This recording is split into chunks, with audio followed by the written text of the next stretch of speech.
오늘 말씀은 에베소서 1장 1절에서 2절입니다. 제가 한 번 더 봉독해 드리도록 하겠습니다. 하나님의 뜻으로 말미암아 그리스도 예수의 사도된 바울은 에베소에 있는 성도들과 그리스도 예수 안에 있는 신실한 자들에게 편지하노니 하나님 우리 아버지와 주 예수 그리스도로부터 은혜와 평강이 너희에게 있을지어다. 아멘. 성도 여러분, 여러분이 살고 있는 집 주소를 정확히 알고 계십니까? 아멘. 요즘 자기 집 주소를 잘 모르는 사람들이 꽤 있더라고요. 이게 도로명으로 바뀐 지가 꽤 되지 않았습니까? 혹시 여러분 몇 년도부터 바뀌었는지 아세요? 2015년도. 대충 비슷하게 맞히셨네요. 이게 2014년부터 시행이 됐습니다. 이게 1996년에 이걸 도입하기로 결정을 하고 법적으로는 2006년에 법으로 제정이 된 다음에 전면적으로 실시를 한 것은 2014년입니다. 14, 15, 16, 17, 18, 19, 20, 21 8년째잖아요. 그런데도 우리 젊은 친구들, 나이 드신 노인들이나 젊은 친구들이 주소를 잘 모르더라고요. 요즘에 그걸 알았어요. 제가 등기나 이런 걸 보낼 일이 꽤 많았거든요. 근데 이 옛날 주소랑 도로명 주소를 섞어갖고 막 쓰는 그런 젊은 친구들이 꽤 많더라고요. 나이 드신 분들은 옛날 주소를 너무 오랫동안 외워가지고 도로명 주소로 이렇게 바꿔서 외우는 게 좀 어려워하시는 분들도 물론 있고요. 제가 살고 있는 저희 집 주소는 예전에는 부천시 소사구 신곡본일동 803번지 대진빌라 똥똥똥이었습니다. 근데 지금은 도로명으로 바뀌고 부천시는 그 좀 뭐랄까 먼저 이렇게 시범지역으로 해가지고 구를 없앴어요. 아직 다른 데는 구는 있거든요. 근데 저희는 구를 없애서 부천시 소사구 없고 만이로 29 대진빌라 땡땡땡 이렇게 돼요. 여러분도 정확히 집 주소를 알고 계시죠? 네, 사람들은 제가 제 집 주소를 말하면은요, 제가 어떤 수준의 삶을 살고 있는지 금방 알 수 있습니다. 요 근방에 대해서 잘 알고 있는 사람은 이런 말부터 해요. 거기 공기 좋은 데 사시네요. 이렇게 얘기를 합니다. 근데 이 근방에 대해서 잘 모르는 사람은 뭐 때문에 저의 삶을 좀 파악할 수 있을까요? 대진 빌라. 저 사람 빌라 수준이구나 하고 딱 알아요. 네? 그래서 그 주소를 알려주면 그 집의 가치와 그 사람이 살고 있는 집의 가치와 그 주변의 모든 인프라를 다 알려주는 것과 같습니다. 그래서 제가 어떤 것을 누리며 살고 있는지 사람들은 대강 눈치를 챕니다. 얼마 전에 어떤 친구가 새로운 친구를 사귀었는데 만난 지 얼마 되지도 않았고 그 친구의 집에 가보지도 않았는데 그 친구가 부자라는 것을 알았다고 합니다. 가봤어? 물어봤어? 라고 물어봤더니 아니, 물어보지도 않았고 가보지도 않았어. 그럼 어떻게 알아? 우연히 그 친구의 집 주소를 듣게 되었는데 그 주소가 엄청난 부자들이 몰려 사는 곳이라고 합니다. 여러분, 우리의 주소만 가지고요, 사람들은 우리를 판단해요. 우리가 어떤 것들을 누리면서 어떤 모습으로 살고 있는지를 금방 안다는 거예요. 참 슬픈 일 아닙니까? 그런데 너무나 감사한 것은 우리에게는 또 다른 주소가 있다는 것입니다. 우리의 이 두 번째 주소는 우리에게 소망과 기쁨을 줍니다. 그것도 영원한 소망 가지고. 그래서 저는 오늘 우리들의 이 두 번째 주소에 대해서 말씀을 드리려고 합니다. 그러나 말씀을 전하는 방법에 있어서는 제가 그동안 해온 것과 다른 방법, 그동안은 제가 주부라면 제가 재료를 사다가 직접 음식을 만들어서 자녀들과 가족들에게 주는 것처럼 그렇게 해왔습니다.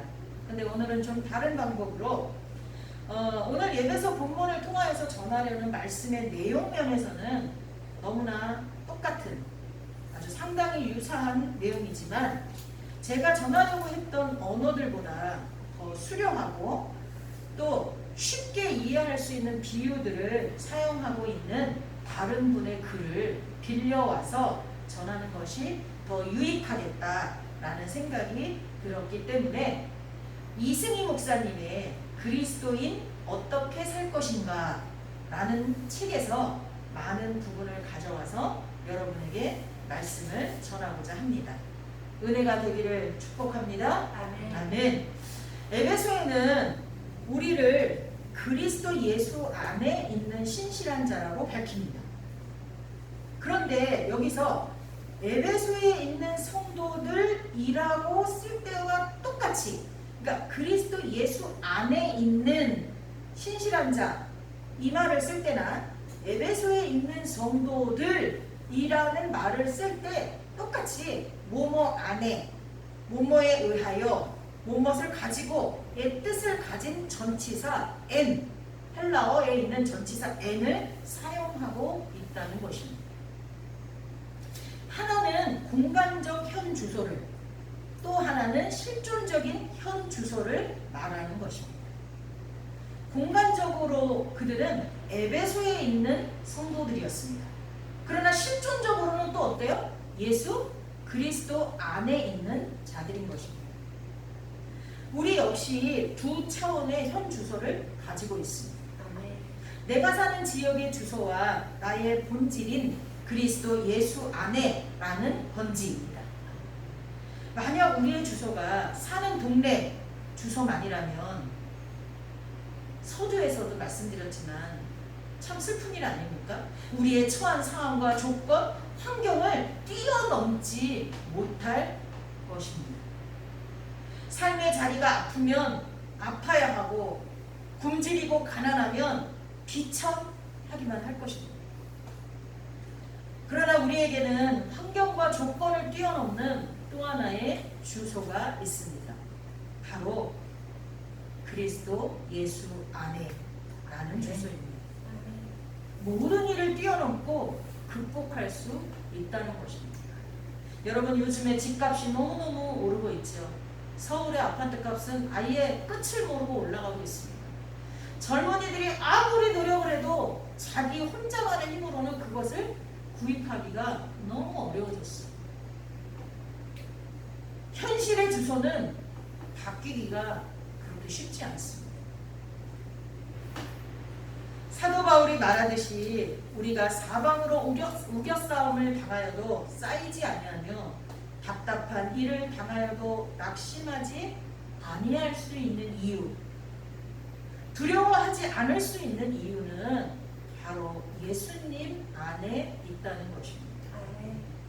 이 땅에서의 삶이 힘들어도 예수 안에 있다면, 그게 서울에 있든 부천에 있든 저 부산에 있든 또 다른 어떤 나라에 있더라도 나는 지역을 뛰어넘는 하나님의 은혜 가운데 있다는 것을 의미하기 때문입니다.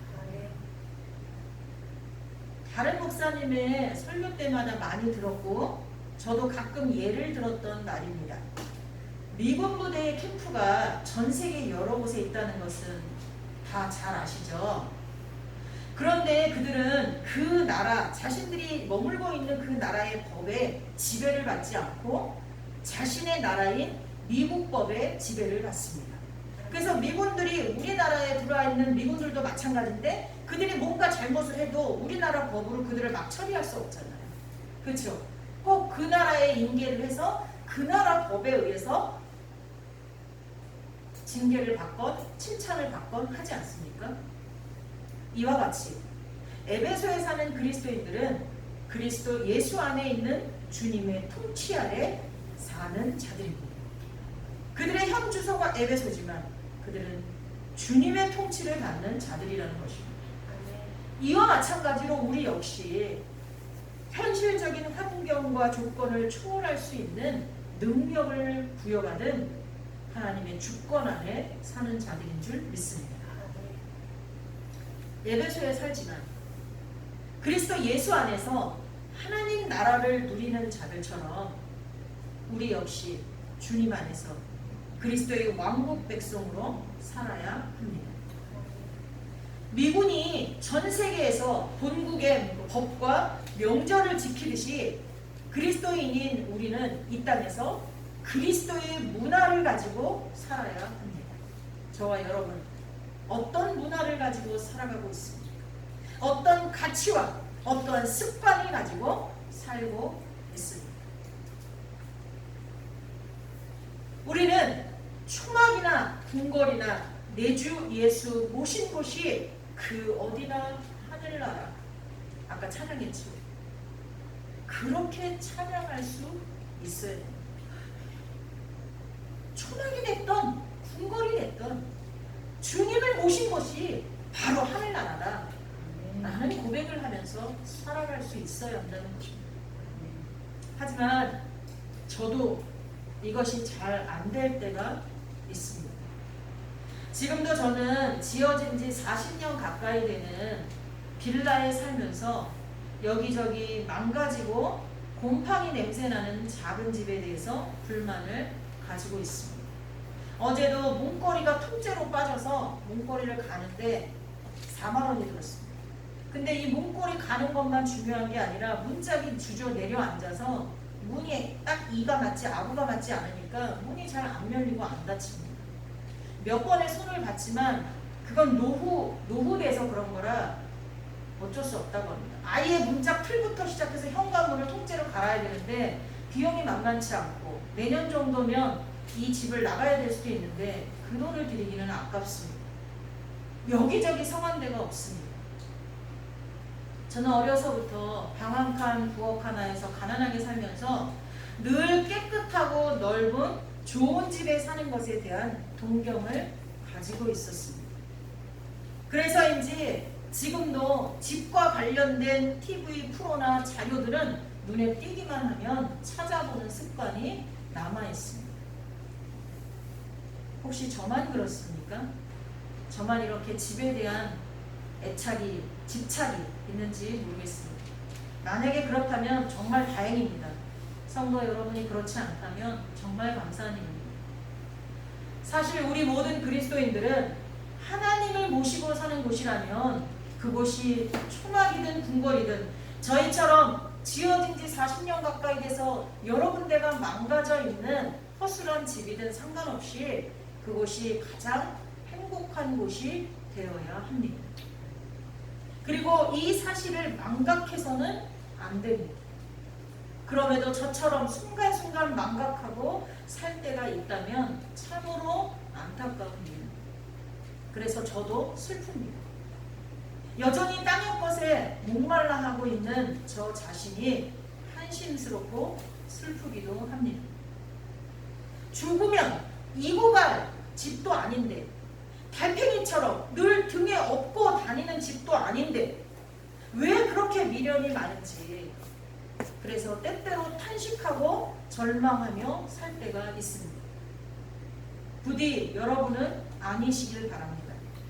저도 하나님의 한없는 은혜로 이러한 어리석음에서 벗어나게 되어서 하나님 나라의 백성답게 하나님을 모시고 사는 것은 어떤 곳이라도 가장 좋은 것으로 느끼게 될 것이라고 믿습니다. 사도 바울은 기쁨의 원천을 확고하게 세웠습니다. 여러분은 기쁨의 기준이 무엇입니까? 여러분의 기쁨은 어디에서 솟아납니까? 우리 성도 중에 누군가가 새 차를 사려고 많이 들떠 있습니다. 그게 기쁨의 원천이라면 안 됩니다. 그건 그냥 살아가면서 필요하기 때문에 구입하는 거고, 그 구입하는 것이 또 새 거를 구입한다는 건 기분이 좋잖아요. 그런 약간의 기쁨이어야 할 것입니다. 물론 그럴 거라고 저는 알고 있습니다. 사도 바울의 기쁨의 원천은 오직 예수 그리스도였습니다. 그는 에베소서뿐만 아니라 그가 쓴 빌립보서의 말씀을 통해서도 이것을 확증해 줍니다. 그러면 무엇이냐? 거치대로 하라, 참으로 하라, 무슨 방도로 하든지 전파되는 것은 그리스도이니 이로써 나는 기뻐하고 또한 기뻐하리라. 바울은 지금 억울하게 감옥에 갇혀 있습니다. 그런데 평소에 바울을 시기하던 사람들 중에 어떤 사람들이 바울을 흉내내어서 복음을 증거하고 있습니다. 바울만 저렇게 하는 게 아니구나. 야, 이 사람도 복음을 잘 전하네. 뭐 사람들이 이랬을 수도 있어요. 감옥에 갇힌 바울은 까맣게 잊어버리고 새로 등장한 이 사람을 높여주고 있을지도 몰라요. 거기다가 그들은 순수한 마음에서 바울 사도가 비어있는 자리에 내가 충성해야지 이런 마음이 아니에요. 감옥에 갇힌 바울을 비웃고 조롱하는 그런 마음에서 이 바울을 흉내내서 전도를 하고 있었던 거예요. 그런데도 바울은 기뻐합니다. 만약 바울이 지리적인 현 주소만 생각하고 있다면 정말 속이 뒤집어지고 분통이 터지고 하나님을 원망했을 수도 있습니다. 그러나 바울은 그리스도 예수 안에 있음을 믿었기 때문에 그 감옥에서도 모든 것을 초월하고 진심으로 기뻐할 수 있었던 것입니다. 여러분, 여러분이 처한 현 주소를 초월해서 주님이 나와 함께하고 있기 때문에 그 이유만으로 기뻐하십니까? 그것이 여러분의 기쁨의 원천이십니까? 여러분들은 저보다 스승입니다. 주 안에서 항상 기뻐하라. 내가 다시 말하노니 기뻐하라. 그리스도 안에 있다는 것은 상황을 역전시키는 위대한 비밀입니다. 나는 약하고 부족하지만 나와 함께 있는 예수 그리스도 때문에 모든 것을 할 수 있다는 자신감을 얻게 됩니다. 우리는 세상에서 좀 더 당당해져야 합니다. 세상에 줄을 대고 자존심을 굽히면서 어떻게든 잘 살아보려고 하는 모든 행위를 중단해야 합니다. 입술에서 절망과 탄식의 소리만 나오는 생활을 중단해야 합니다. 이건 가장 강력하게 하나님께서 저에게 말씀하는 것이기도 합니다. 우리는 에베소에 있으나 그리스도 예수 안에 있습니다. 예수 그리스도 안에 있는 자들은 예수 안에 있는 모든 유익한 것들을 누리게 되어 있습니다. 하나님, 우리 아버지와 주 예수 그리스도로부터 은혜와 평강이 너희에게 있을지어다. 아멘. 은혜, 이 은혜의 원 의미는 사람들 중에 복리를 가져다 주는 것이란 뜻입니다. 사람들에게 복과 이익을 어떻게 해요? 갖다 준다는 거예요. 은혜라는 거. 이 은혜가 어디에서 나온다고요? 하나님에게서 모든 복리, 복의 선물들이 쏟아져 나오는 줄 믿습니다. 또 평강은 다른 말로 평화입니다. 이 평강이란 단어는 전쟁이 종식된 것을 의미합니다. 여기저기서 폭탄이 날아다니고 굉음이 들리고 사람들이 죽어나가는 아비규환의 현장에서 갑자기 포성과 굉음이 종결된 상태, 그게 평강이란 단어의 뜻입니다. 이제 며칠 있으면 8.15 광복절입니다. 일제 치하에서 나라 잃은 서름을 가지고 36년을 고통과 절망 속에서 보내다가 1945년 8월 15일 드디어 그 종살이에서 해방된 날입니다. 저기 앉아 계신 박미자 전도사님도 이 일제 치하에서 계셨습니다. 하루하루가 전쟁 같고 지옥 같았던 생활에서 드디어 벗어난 날, 그날은 온 국민이 거리로 쏟아져 나와서 대한독립 만세를 외치면서 자유와 평화를 만끽했던 역사적인 순간입니다. 그러나 얼마 안 돼 저와 여러분이 알다시피 1950년 6월 25일 다시 한 민족이 남북으로 갈라져 서로에게 총뿌리를 겨누고 피비린내 나는 전쟁을 3년이나 치렀습니다. 3일이 아닙니다. 3개월이 아닙니다. 1년 365일 3년이나 치렀습니다. 아니, 실제적인 날짜로는 조금 더 갔습니다. 왜냐하면 1953년 7월 27일 판문점에서 유엔군 사령관과 공산군 사령관 간의 휴전이 조임됐기 때문입니다. 6월 25일이었는데 3년 뒤 7월 27일, 365일 3년이 조금 더 지난 날입니다. 이런 속에서 평강을 찾을 수 있겠습니까? 순수하게 우리 민족의 힘으로 전쟁이 완전히 종식된 것이라면 얼마나 좋았겠습니까? 그러나 이 불완전한 전쟁의 끝이라도 사람들에게는 평화가 조금씩 찾아오기 시작했습니다. 하지만 지금 이 순간에도 우리 모두가 느끼고 있듯이 그것은 불완전한 평화입니다. 종식이 아니라 휴전입니다. 이렇게 사람들의 힘으로 가져오는 평화는 결코 완전하지 못한다.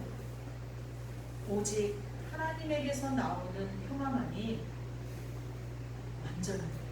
아멘. 그것은 불완전하지도 않고 중간에 무너지거나 변하지도 않습니다. 아멘. 완전한 평화, 완전한 평강은 하나님에게서 우리에게로, 즉 그리스도 안에 있는 자들만이 누리게 되어 있습니다. 아멘. 우리와 세상 사람이 다른 게 뭡니까? 우리가 더 그들보다 부자입니까? 우리가 그들보다 더 건강합니까?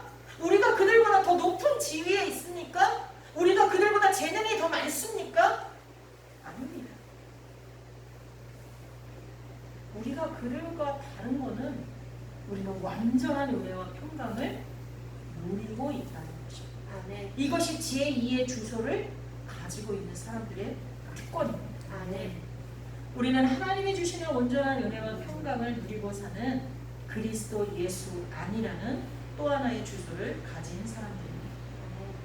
세상은 제대로 된 평강을 줄 수 없습니다. 오늘 내 편이 되어주던 사람들이 내일 내 뒤통수를 칠 수 있습니다. 또 세상의 유익들이 내게로 흘러 들어오던 파이프 라인이 갑자기 터지거나 막힐 수도 있습니다. 이 라인은 나에게 언제까지나 계속 유익과 풍보를 나에게 줄 것만 같이 믿었던 것들이 어느 날 막혀버리고 어느 날 터져버릴 수 있다는 거예요. 여러분, 뇌졸중이라는 질병이 있습니다. 뇌로 들어가는 혈관이 좁아져서 막히거나 혈류의 압이 커져서 터져버려서 뇌의 기능이 망가져버리는, 그래서 말을 못하거나 몸의 일부 또는 전체가 마비되어서 움직이기 어려워지는 또는 아예 움직일 수 없게 되는 질병입니다. 사람들은 이 뇌졸중을 암만큼이나 무서워합니다. 사람들이 무서워하는 대표적인 질병이 뭡니까? 치매, 뇌졸중, 암, 심근경색. 심근경색도 심장으로 들어가는 혈관이 막히는 거죠. 그렇죠? 이런 것들을 사람들이 무서워합니다. 이런 질병처럼 우리에게 여러 가지 세상적인 것들을 열심히 실어 나르던 어떤 통로가 갑자기 막혀버리면 우리의 삶에는 상당한 위험이 따라옵니다. 그리고 그 위험은 언제, 어떤 방향에서, 무슨 형태로 다가올지 모릅니다. 그래서 사람들은 예측할 수 없는 자신의 미래에 대해 불안해하는 것입니다.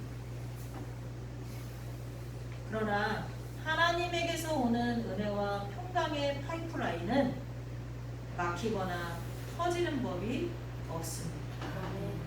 우리 눈에 보이든 안 보이든 이것은 사실입니다. 우리에게 사도 바울이 에베소서 서두에서부터 가장 먼저 알려주고 싶어하는 진리가 바로 이 특권과 은혜입니다. 그런데 저는 이 은혜를 누리지 못했던 때가 너무 많습니다.